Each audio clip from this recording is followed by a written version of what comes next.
আমরা এখন জুমলাতে কন্টেন্টের সাথে আরও কিছু অতিরিক্ত বিষয় অর্থাৎ ছবি, লিঙ্ক কিভাবে যুক্ত করা যায়, কিংবা যদি বলি যে কোনো কন্টেন্টকে কিভাবে এডিট করা যেতে পারে সে বিষয়টি দেখব।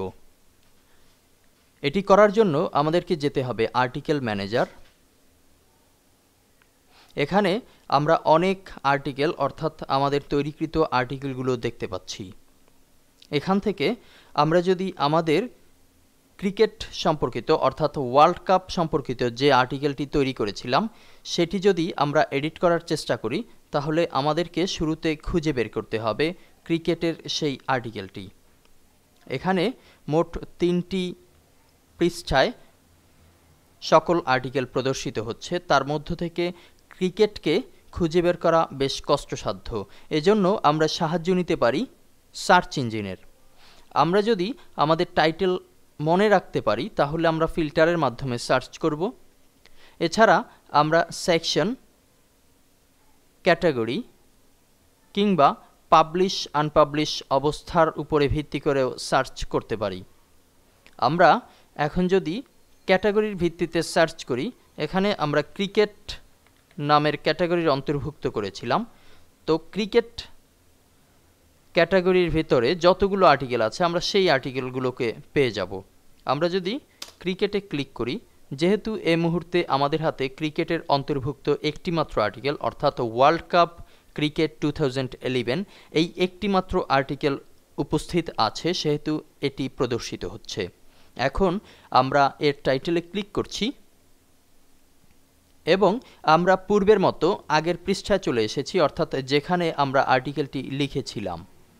এখানে আমরা চাইলে আর্টিকেলের মাঝে প্যারা করে দিতে পারি, কিংবা এখানে যদি চাই যে একটি ছবি যুক্ত হবে, অর্থাৎ আমাদের অনেক আর্টিকেলে দেখা যায় যে ছবি যুক্ত করা হয়ে থাকে।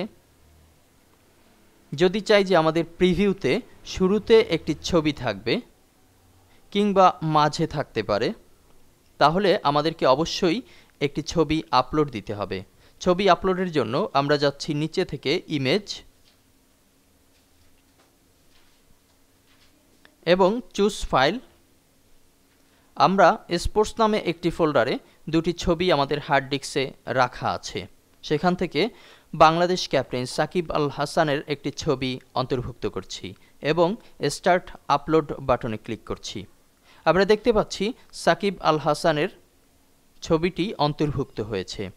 এখন আমরা যদি ইনসার্ট বাটনে ক্লিক করি তাহলে ছবিটি জায়গা মতো চলে যাবে।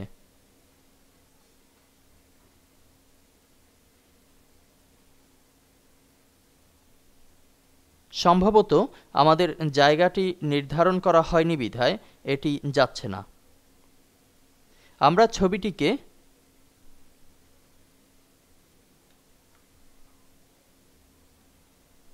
মাঝে দেওয়ার জন্য